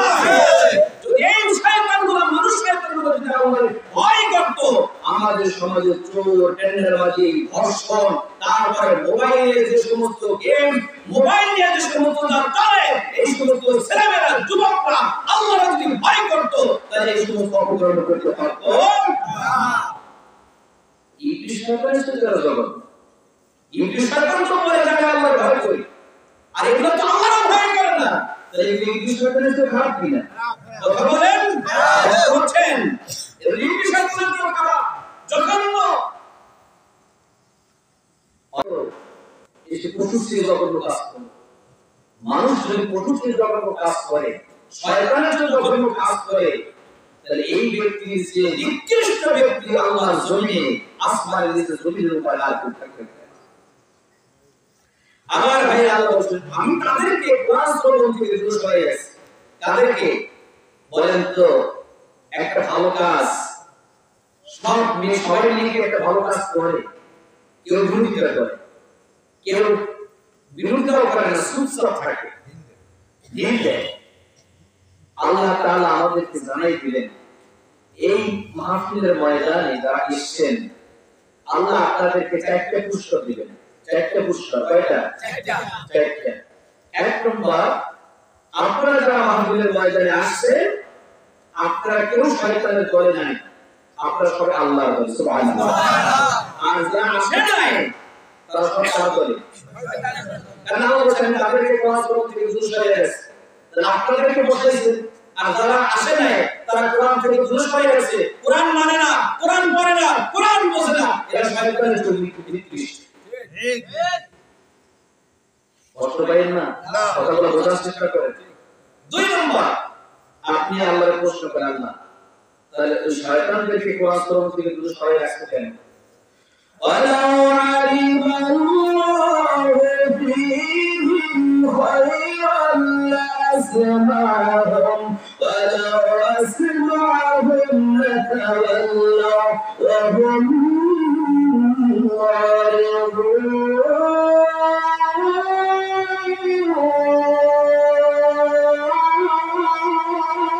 মুরিদুন। সূরা আনফালের 29 নম্বর আয়াত, 9 নম্বর পারা 18 নম্বর পৃষ্ঠায় 8 নম্বর 9 নম্বর লাইন।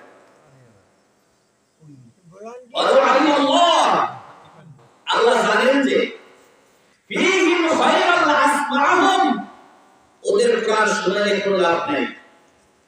এবার ভালো বুঝেন, ওদের কোরআন শুনাইলে কোনো লাভ নাই।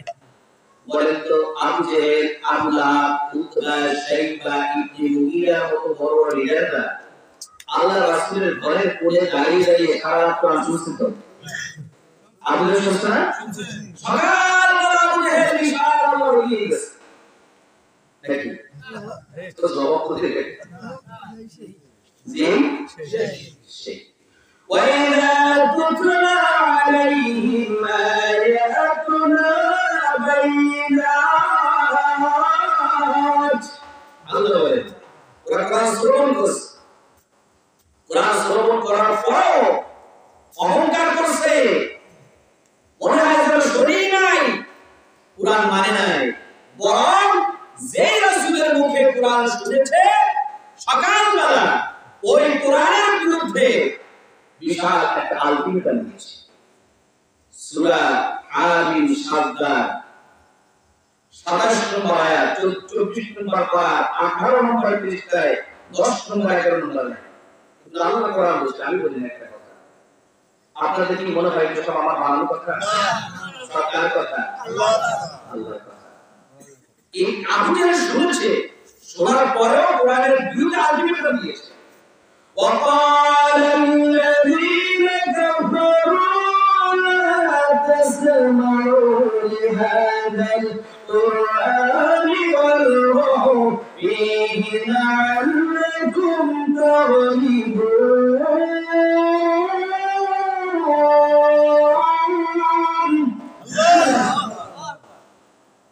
কোরআন শুনেছে রাতে রাত পড়াতে পারে না আবার সেই কোরআনের বিরুদ্ধে চিন্তা করেন আল্লাহ বলছে অপারের সেদিকে কাবারো কাবারের আনকি বেটা দিছে লা তাসমাউ লিহাদাল কুরআন খবরদার কোরআন শুনবে না বরং কোরআনের মসজিদ যেখানে হয় সেই জায়গায় হক করে যাতে করে মসজিদ ঠিক মতো না হতে পারে ওই আবু জেহেল প্রেতাত্মা আমাদের যুগে আর নাই আছে আছে এক দুজনে কইছে তার মানে সবাই কয় আছে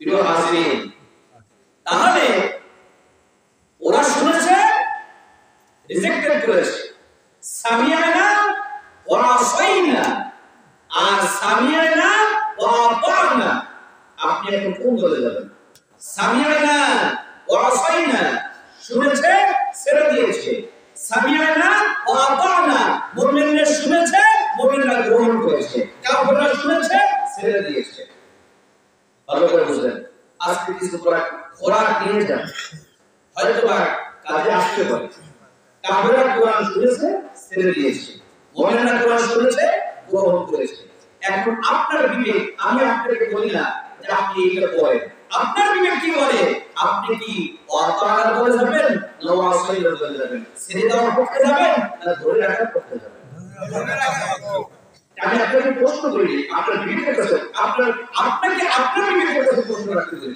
আমি আপনাকে প্রশ্ন করি কারণ কিয়ামতের দিন বিশ্বাস করুন কোরআন ছাড়া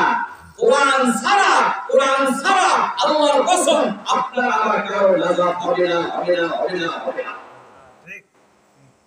হাদা কিতাবুন ইয়ানতু আলাইকুম বিল হক সূরা জাথিয়া 29 নম্বর 25 নম্বর পারা 20 নম্বর কিতাব 3 নম্বর লাইন কিয়ামতের দিন আল্লাহ তাআলা আমাকে ডাকবে জাহিদ জিজ্ঞাসা করো তোমরা নামাজ দাও নামাজ দাও আল্লাহকে আল্লাহ নামাজ দেখবেন আর কোরআনের সাথে মিলাবেন আমার নামাজ কোরআন মাহফুজ হয় নাই আল্লাহ আজকে করে বাম পাশে দাঁড়িয়ে দেবেন বিশ্বাস হয় এই কথা আমার না কথা আমার কথা বুঝতে পারছেন না আপনারা কিয়ামতের দিন আল্লাহ তাআলা আমার রোজা নিয়ে দেখবে আর কোরআনের সাথে মিলাবে আমার রোজা কোরআন মাহফুজ হয় নাই বাম পাশে আমার প্রত্যেকটা আমল দেখবেন আর কোরআনের সাথে মিলাবেন মিলবে না রিজেক্টেড মিলবে গ্রহণ করবেন জান্নাত সূরা জাসিয়ার 29 নম্বর আয়াত সূরা জাসিয়ার 29 নম্বর আয়াত 25 নম্বর পারা 20 নম্বর পৃষ্ঠায় 3 নম্বর লাইন আপনারা দেখে নিন প্রিয় হাজিরিন এজন্য কিয়ামতের দিন বিচার হবে কোরআন দিয়ে আল্লাহ তাআলা কোরআন শুনতে দেয় না আমি জিজ্ঞাসা করব আপনি যদি প্রশ্ন করেন আল্লাহ ওদেরকে কেন কোরআন শুনতে দাও না আল্লাহ বলে ওদেরকে শুনাইলে লাভ নাই যেমন আপনি শুনছে কোনো লাভ হয় নাই ওইরকম কিছু মানুষ আছে কোরআন শুনে মানে না বরং কোরআনের বিরুদ্ধে করে বরং কোরআন কায়েম করতে চায় তাদেরও বিরোধিতা করে এরকম কিছু মানুষ আমাদের সমাজে আছে না নাই আছে না আল্লাহর কসম করে বলি এই ব্যক্তি আর বুঝের উপরে পার্থক্য নাই কথা বলেন ঠিক আমি বলছি আল্লাহ কোরআন বলছে আল্লাহ বলেন আল্লাহর কোরআন আলিমাহু ফীহি খায়রা লা আসমাহুম আও আসমাহু লাতাওয়াল্লাউ ওয়া হুম মুরিদুন আল্লাহ বলেন আমি যদি জোর করে বসাইও কিছু সময় পর যখন কোরআনের সত্য কথাগুলো বলবে গায়ে লেগে যাবে তখন দেখব নবী ওরা আস্তে আস্তে তোমার সমাজ ত্যাগ করে তোমার মসজিদ ত্যাগ করে আস্তে আস্তে উঠে যাচ্ছে আমার মনে হয় আল্লাহ তাআলা এই কথাগুলো এখন আমাদেরকে জানাই দিবেন মনে হয় এখন জানাই দিবেন যেমন বাস্তবতার সাথে মনে এখন আল্লাহ আমাদেরকে জানিয়ে দিচ্ছে ঠিক তাই আল্লাহ তাআলা বলেন ওদের শুনে লাভ নাই আমাদের শুনে লাভ আছে আল্লাহ আমাদেরকে কোরআনের মজলিসে বসাইছে আলহামদুলিল্লাহ লজ্জা গেল এক নম্বর তো শয়তানের দলে নেই আমরা দুই নম্বর আল্লাহ জানেন যে আমাদের শুনে লাভ আছে তাই আমাদেরকে এখন পর্যন্ত বসাই আছে কয়টা হলো إن تسمعوا يؤمن بآياتنا فهم مسلمون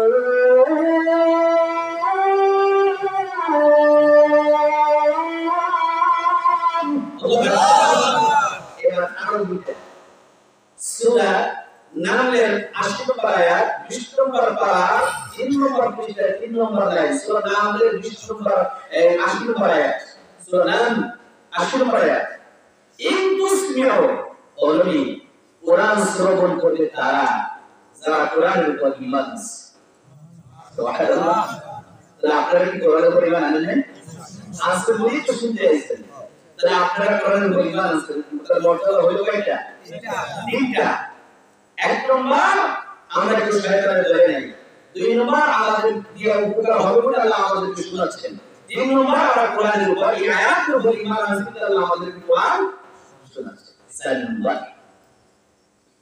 চার নম্বরটা বলবো না থাক আল্লাহ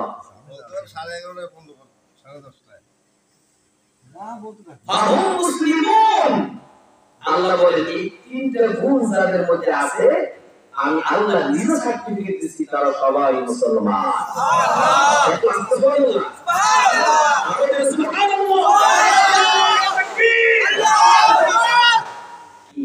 এবার একটু কোরআন শুনতে একটু মজা লাগে না এর নাম হচ্ছে কোরআন এর নাম হচ্ছে কোরআন আপনাদের মর্যাদা আমরা দিয়েছি কয়টা কয়টা বললো না কয়টা কষ্ট পাচ্ছেন না না তুমি আমাদের ভাই ভাই এতে মিছিল করাই দিচ্ছিস এই জন্য আল্লাহ তাআলা বলেন যালিকাল কিতাব লা রাইবা ফীহি এটা এমন একটা কিতাব যার মধ্যে বিন্দুমাত্র কোনো সন্দেহের অবকাশ নাই চেষ্টা কি কম করছে এটা সন্দেহ করার জন্য অনেক চেষ্টা করেছে এখনো চলছে এখনো অব্যাহত আছে লন্ডনের ডক্টর রমা দাস একজন বিশাল ব্যারিস্টার ছিলেন তিনি যদি লন্ডনের কোর্টে হিয়ারিং করতেন ওই কোর্টে তার বিপক্ষে কেউ হিয়ারিং করার জন্য দাঁড়াতো না একবার তিনি কোর্টে হিয়ারিং করতে আসেন বড় ব্যারিস্টার তারা কিন্তু সহজে কোর্টে না আসে না ওই তার সহকর্মী দিয়ে চালাই দেয় তারা ওঠে বড় কেস নিয়ে ওঠে এখন একদিন একটা বিশাল একটা কেস নিয়ে ডক্টর রমাদাস কেসটা ছিল ওমেন রাইটস মহিলাদের অধিকার এই মহিলাদের অধিকার ইসলাম ধর্ম করছে এইটার পক্ষে আর মহিলাদের অধিকার ইসলাম দিয়েছে এইটার পক্ষে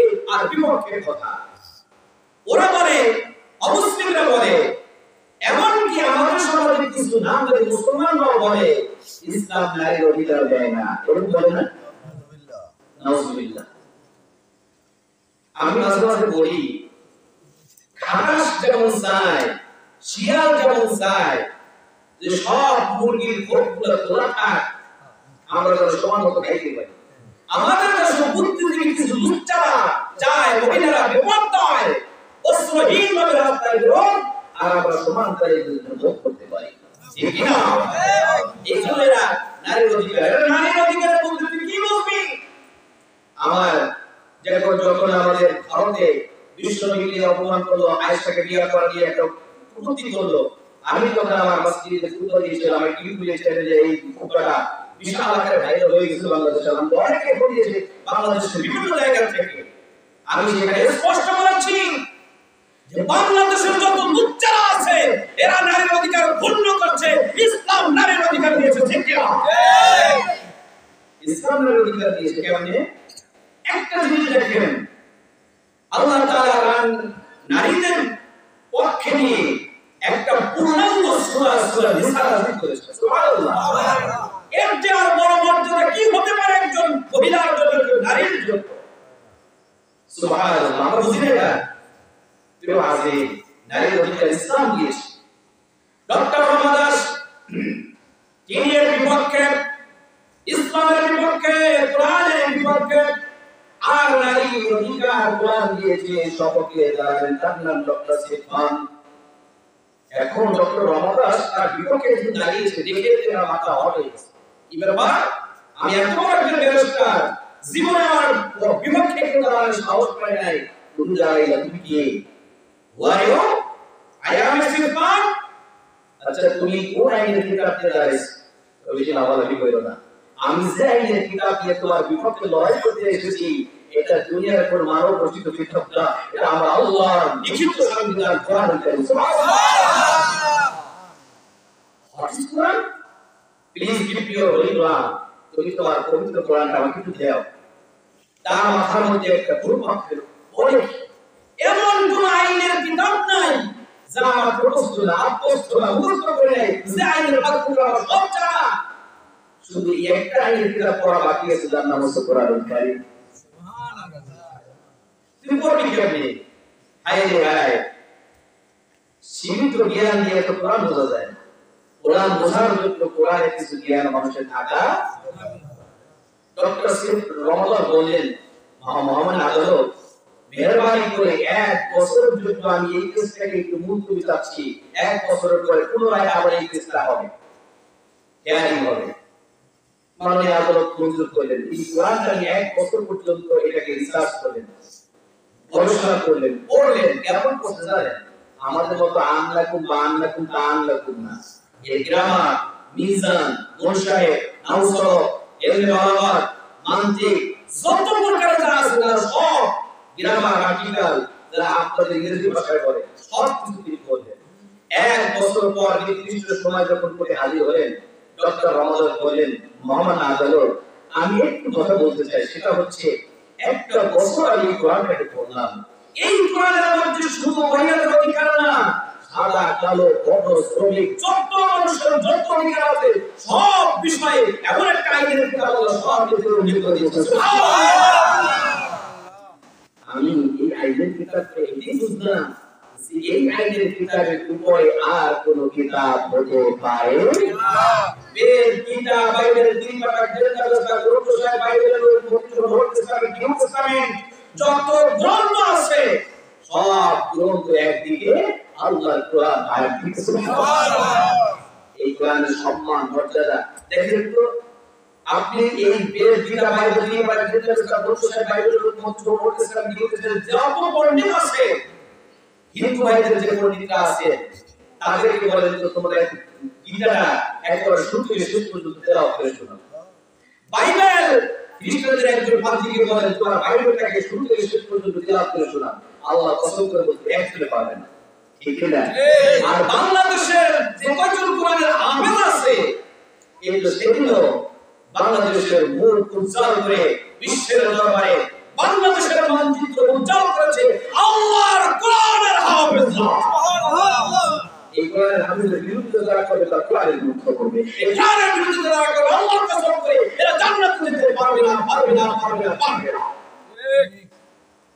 প্রিয় আজিম, অসংখ্য কোরআনের হাফেজ এখন শুনলাম সমীকরণে দেখা গেছে প্রায় 200 কোটির উপরে কোরআনের হাফেজের পৃথিবী, 2 কোটির উপরে কোরআনের হাফেজের পৃথিবীর মধ্যে এক পায়ে দাঁড়িয়ে আমার প্রাণ রেখে তেলাওয়াত করে হাতে হাতে নাচ পর্যন্ত শোনাতে পারে এরকম অসংখ্য হাফেজ বাংলাদেশে আছে। সুবহানাল্লাহ। এরকম আরেকটা গ্রন্থ যারা পড়াশোনা করছেন, খুব ব্রিলিয়ান্ট ছাত্র ছিলেন, একটা কবিতা সুন্দর মতো এই পূর্বে শোনান তো পারবো না, কিন্তু কোরআনটাকে বলতে গেলে পারবো ইনশাআল্লাহ। এজন্য আল্লাহ তাআলা বলেন যালিকাল কিতাব লা রাইবা ফীহি, এর মধ্যে বিন্দু মাত্র কোনো সন্দেহ অবকাশ নাই, কোনো অসন্দেহ নাই। এবার আল্লাহ বলছেন দেখেন যালিকাল কিতাব লা রাইবা ফীহি, কোনো সন্দেহ নাই। এই কথাটাকে এক ধরনের চ্যালেঞ্জ না? কি মনে করেন? চ্যালেঞ্জ।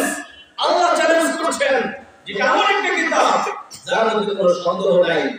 এই কিতাবটা তাদেরকে পথ দেখায় যারা মুত্তাকিন, যারা মুত্তাকিন। এখন মুত্তাকিন যারা, আমি কোরআন থেকে মুত্তাকিনদের পরিচয়, মুত্তাকিনদের বৈশিষ্ট্য পাইছি মাত্র 35টা। এখানে আছে কয়টা? 5টা। এরপর আরো 30টা বৈশিষ্ট্য আল্লাহ তাআলা এই কোরআনে মুত্তাকিনদের বৈশিষ্ট্য আল্লাহ তাআলা বর্ণনা করেছেন। ওমর রাদিয়াল্লাহু তাআলা আনহু হযরত কাব আহবারকে প্রশ্ন করলেন তুমি কি জানো তাকওয়া কি? তিনি আবার ওমরকে প্রশ্ন করলেন আপনি কি কখনো কাঁটাযুক্ত বাগানে সংকীর্ণময় রাস্তা দিয়ে কখনো হেঁটেছেন? বলে হ্যাঁ হেঁটেছি। কাঁটাযুক্ত পথে আপনি কিভাবে হেঁটেছেন? সতর্ক করে হেঁটেছি। তিনি বলেন তাকওয়ার অর্থ ওই রকম আপনি কাটার মধ্যে যেভাবে সতর্কভাবে হেঁটেছেন, তাকওয়া মুত্তাকিনরা ওইভাবে আল্লাহর জমিনে হক পাপাচারের মধ্য থেকে ওইভাবে তার জীবনটা পরিচালনা করে।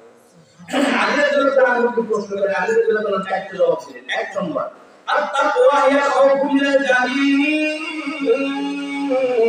তাকওয়া হচ্ছে মহান আল্লাহকে ভয় করা। মহান আল্লাহকে যে ব্যক্তি ভয় করে, বলেন তো সেই ব্যক্তি কোনো চুরি করতে পারে, ডাকাতি করতে পারে, খারাপ কাজ করতে পারে? এই যুবক, আমি আমার এলাকার ছোট যুবক ভাইদেরকে বলি, বাবাজিদেরকে বলি, যারা তোমরা রাত নাই দিন নাই রাস্তার পাশে মোবাইল একটা নিয়ে বসে যাও, আর ইমাম আমার আছে না, মাঝে মাঝে তো ভয় পাই। রহমতের আগে বাগেরহাট ভিতরে ফটিয়াটের একটা মা দিয়েছে, মা বিশেষ করে খেয়ে দিয়ে রাস্তায় বেরোয় একটা হাঁটছিস, আমার লোকজন আসবে, লোকজন অন্য লোকজন আসবে, তাই একটা হাঁটছিস। আমি পরপর এখানে বসে রাস্তায় এসে দেওয়া আমি বসছি।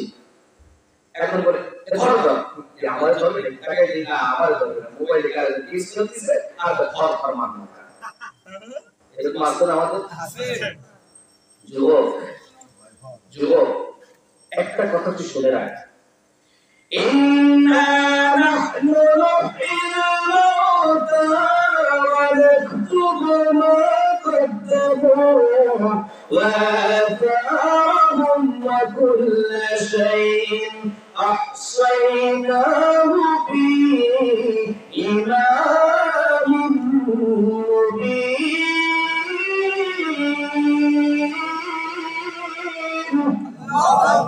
সূরা ইয়াসিনের 12 নম্বর আয়াত, 22 নম্বর পারা, 20 নম্বর পৃষ্ঠায় 3 নম্বর লাইন। ইন্না নাহনু নুহয়িল মাউতা, জন্ম এবং মৃত্যু সৃষ্টি করেছেন কে? আল্লাহ। আপনার কি কষ্ট হচ্ছে? দেখি বাসায় যাবেন না বলেন, কষ্ট হলে বাসায় যান। বিরোধ আছে, জন্ম এবং মৃত্যু আল্লাহ সৃষ্টি করেছেন। অনেকটুকু আমরা লিখে রেখেছি। আল্লাহ বলছেন মা কদ্দামু, যা পাঠাইছো, যা বুঝলেন না, কি পাঠাইছো, কোথায়?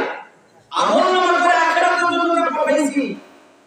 আমরা যা কিছু করছি, যা কিছু করি, এগুলো আল্লাহর কাছে লিপিবদ্ধ আছে কিনা? আছে, লিখিত আছে সব, যদি না করে وَكُلَّ إِنسَانٍ أَلْزَمْنَاهُ طَائِرَهُ فِي عُنُقِهِ وَنُخْرِجُ لَهُ يَوْمَ الْقِيَامَةِ كِتَابًا يَلْقَاهُ مَنشُورًا.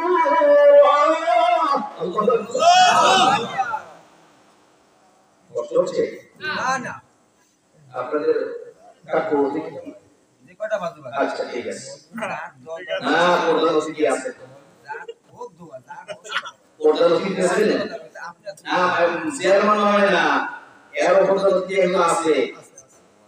মিস্টার কিসুরি আলাইহিসসালাম গরম লাগে তো, গরম লাগে না? আচ্ছা ঠিক আছে, অল্প করে শেষ করি ইনশাআল্লাহ। আবার তাপ ওঠে যারা সঠিক কিয়ামতের দিন যে তামা হবে, তার একটা নমুনা এই কিয়ামতের ময়দান হবে কি তামা। অনেকে কয় যে জাহাজে আপনারা যাইবে, আপনারা সব ঘুরিতে জাহাজে যাইবে, আমরা কিন্তু হাজি অপূর্ণ ইনসান।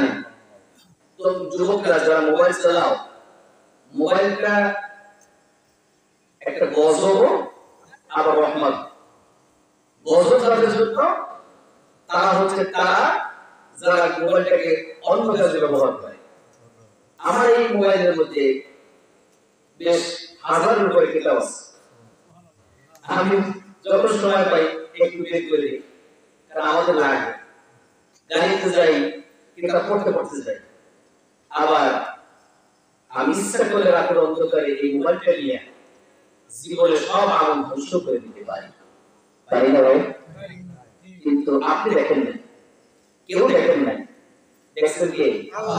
আপনি তো দেখছেন বড় বড় একটা পুতুল, কিন্তু এখন এরপরে রাত্রে যাইয়া ঘুমানোর সময় যদি আমি এই মোবাইলে কিছু আমি খারাপ কিছু দেখি, এটা তো আপনারা দেখেন না, দেখছেন কে? তখন ইনসান আজ আপনার উপায় হবে। এই মোবাইলের মধ্যে যেমন একটা মেমোরি কার্ড আছে, ঠিক আমার জীবনে এখানে একটা ছোট্ট একটা মেমোরি কার্ড সেট করে দিয়েছেন আল্লাহ। সূরা বানী ইসরাঈল 13 নম্বর আয়াত, 15 নম্বর পারা, 2 নম্বর পৃষ্ঠা, 7, 8, 9 নম্বর লাইন, এগুলো আমার কথা না। এই মেমোরি কার্ডের সবার মধ্যে ডাউনলোড আপলোড হয়ে আছে অটোমেটিক। কিয়ামতের দিন আল্লাহ এখান থেকে বের করবেন আর বলবেন নাও এবার পড়ো। গেল এটা বাদ দেন, মেমোরি কার্ডের কথা বাদ দিলাম মেমোরি কার্ডের কথা। এবার আল্লাহ তাআলা কি বলে দেখেন, সূরা ইয়াসিনের 56 57 নম্বর আয়াত, আল-ইয়াওমা নাখতিমু আলা আফওয়াহিহিম ওয়া তুকাল্লিমুনা আইদিহিম। যুবক, যে হাত দিয়ে কর্ম করছো, এই হাত কিয়ামতের দিন আল্লাহর সাথে কথা বলবে। এই হাত আল্লাহ জবানটাকে বন্ধ করে দিবেন, আমাদের জবানটাকে বন্ধ করে দিবেন, হাত কথা বলবে। কারণ হাত দিয়ে কোনো পাপ হয় না তো নাকি? হাত দিয়ে পাপ হয় কি না? হয়। অনেক পাপ করি, কি করে আপনাদের জানার কাছে আমার দরকার নেই। এই হাত কথা বলবে। অর্থাৎ হাত আরজুলুহুম, এই পা সাক্ষ্য দেবে, পা এই পা সাক্ষ্য দেবে। অর্থাৎ হাত আরজুলুহুম বিমা কানা ইয়াসকুন, যা কিছু করছে এই পা সাক্ষ্য দেবে। গেল একটা। সূরা আমিন 18, 19, 20 নম্বর আয়াত, 24 নম্বর পারা, 17 নম্বর পৃষ্ঠা, 14, 15, 24 নম্বর পারা, 18 নম্বর 1, 2, 3, 4 নম্বর লাইন, এখানে কি বলে? হাত্তা ইযা মা জাউহা শাহিদা আলাইহিম সামউহুম ওয়া আবসারুহুম ওয়া জুলুদুহুম বিমা কানু ইয়ালামুন।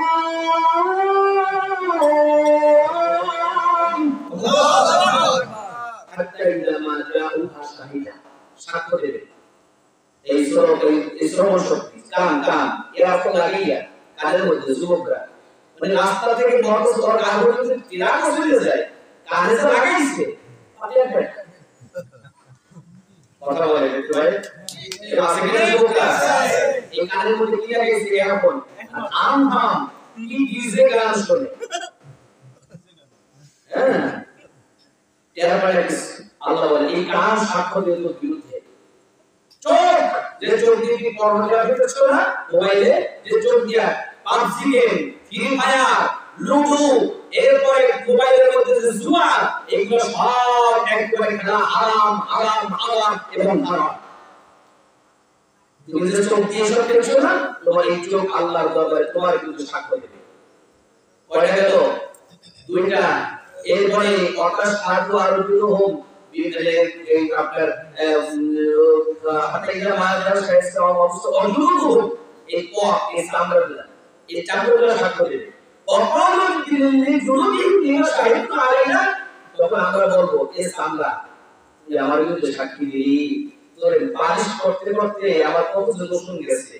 আর মা বোনেরা ওরা করে কি, হায় রে হায়, এই যে চামড়ায় কত আধা ময়দা মেখে যে রাস্তা গাইয়েছি, তারপরে এমনি আসল রং কালা, এরপর আদা ময়দা, তারপরে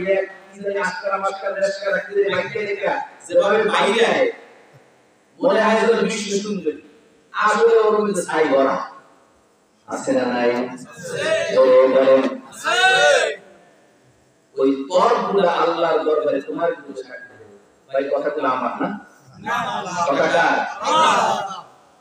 এতগুলো তোমার শরীর অঙ্গ প্রত্যঙ্গ যদি আল্লাহর দরবারে সাক্ষ্য দেয়, তুমি কি আমি হারাতে পারবো ভাই? যুবক বাবাজিরা, আমার যারা ভাই আছে, যারা বাবাজিরা আছে, তোমাদেরকে বলি সব ছেড়ে দাও।